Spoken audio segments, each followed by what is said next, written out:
Assalamualaikum warahmatullahi wabarakatuh. Perkenalkan, saya Nadia Virgin Hermawan, NPM 17 14 12 10 36 dari jurusan Agroteknologi Universitas Lampung. Saya akan mempresentasikan tentang budidaya jagung manis atau Zemai Sekarta L dengan penggunaan pupuk NPK Mutiara.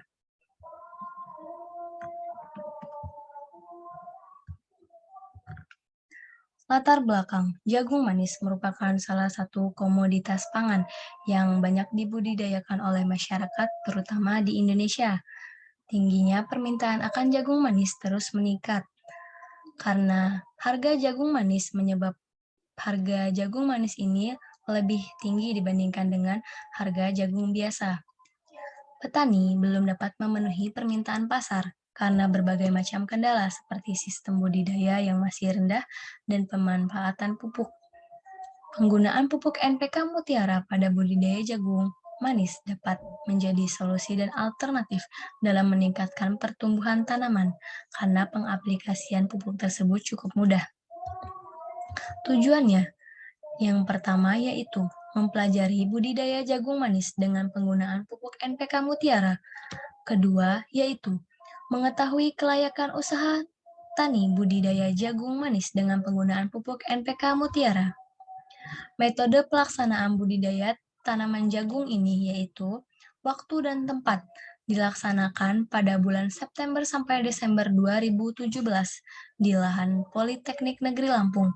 Alat dan bahan yang digunakan yaitu cangkul, koret, roll meter, golok, tali rapia, kantong plastik, karung, tugal, sprayer, timbangan, benih jagung manis Bonanza F1, pupuk kandang sapi, dan pupuk NPK Mutiara. Prosedur kerja pada budidaya jagung manis ini yang pertama yaitu ada pengolahan lahan. Nah, pengolahan lahan ini yaitu pembersihan lahan dengan pembajakan untuk persiapan tanam. Nah, pengolahan ini dapat dilakukan dengan cara tanah itu dicangkul ataupun dibajak. Nah, pada saat pengolahan lahan ini diberi pupuk kandang sapi. Selanjutnya yaitu kedua, ada penanaman. Nah, penanaman ini dilakukan 1 minggu setelah lahan dibersihkan dengan cara membuat lubang tanam pada kedalaman 3-5 cm dengan menggunakan tugal. Nah, tiap lubang ini diisi 1 butir benih jagung manis dengan jarak tanam 75 cm dikali 25 cm. Yang ketiga yaitu ada penyulaman. Penyulaman ini dilakukan setelah tanaman jagung berumur 7 hari setelah tanam, yaitu dengan mengganti benih yang baru. Yang keempat yaitu ada pengairan ataupun penyiraman. Pengairan ini dilakukan sebanyak 1-2 kali dalam sehari, yaitu pagi dan sore hari. Lalu ada penjarangan dan penyiangan. Nah, setelah tanaman jagung tingginya mencapai 15 cm atau berumur 2-3 minggu setelah tanam, nah penjarangan ini dilakukan dengan cara mencabut tanaman yang tumbuhnya itu kurang baik.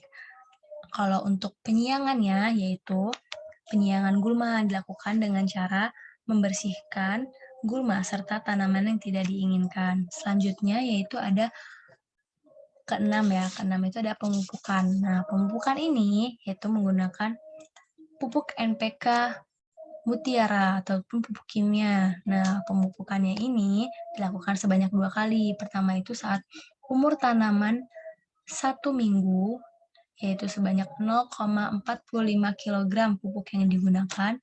Dan pada saat 3-4 minggu setelah tanam, yaitu sebanyak 1,35 kg pupuk yang digunakan.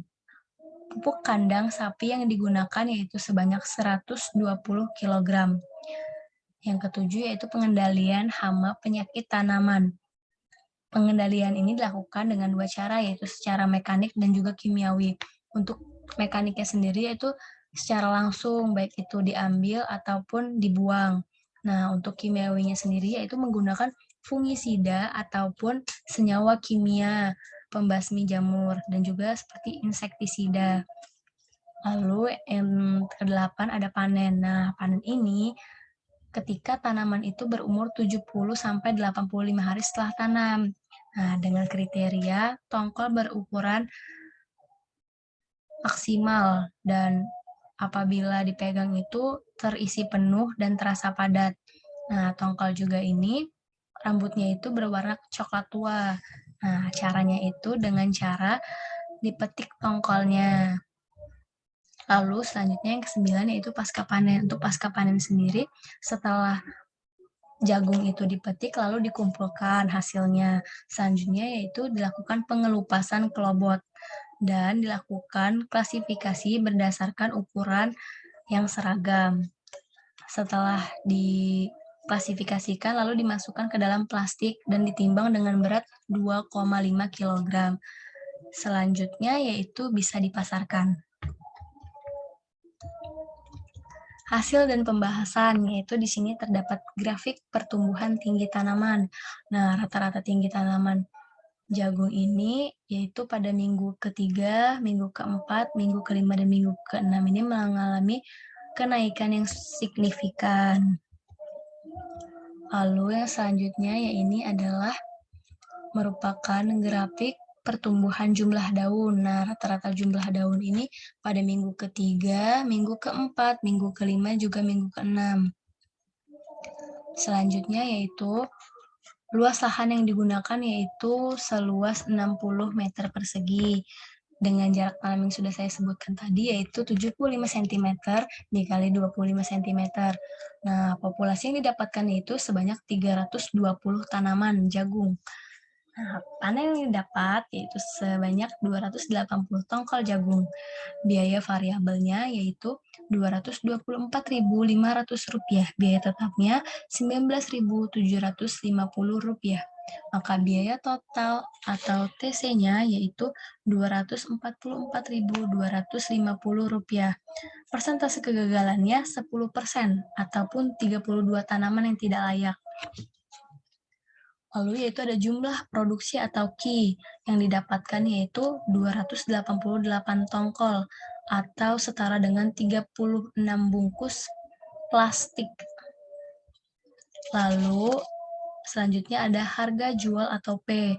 Nah, jagung ini dijual dengan harga Rp13.000 per bungkusnya. Untuk penerimaan total atau TR-nya yaitu sebesar Rp468.000.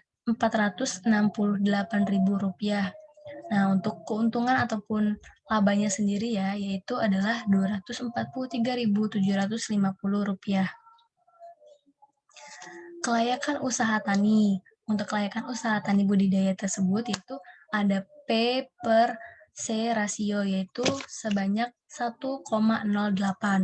Nah, apabila B per C rasio ini lebih 0, maka usaha ini menguntungkan dan layak untuk dijalankan. Lalu ada R per C rasio yaitu 2,08. Apabila R per C rasio lebih 1, maka usaha ini layak untuk dijalankan karena mendapatkan keuntungan. Pembahasan. Modal yang dikeluarkan untuk usaha tani ini mendapatkan keuntungan sebanyak Rp243.750. Berdasarkan pengamatan pertumbuhan jagung manis pada umur 42 hari setelah tanam, tinggi rata-rata tanaman yaitu adalah 227,4 cm dan rata-rata jumlah daun adalah 12 helai daun per tanaman. Unsur N, P, dan K yang cukup dapat mendorong pertumbuhan vegetatif tanaman.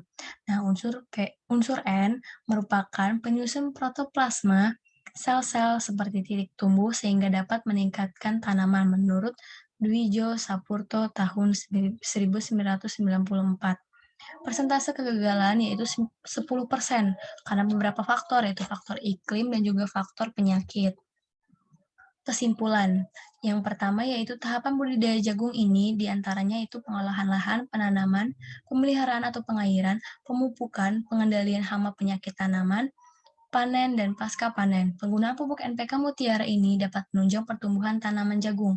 Yang kedua yaitu usaha tani budidaya jagung ini dengan penggunaan pupuk NPK Mutiara sudah layak untuk dijalankan.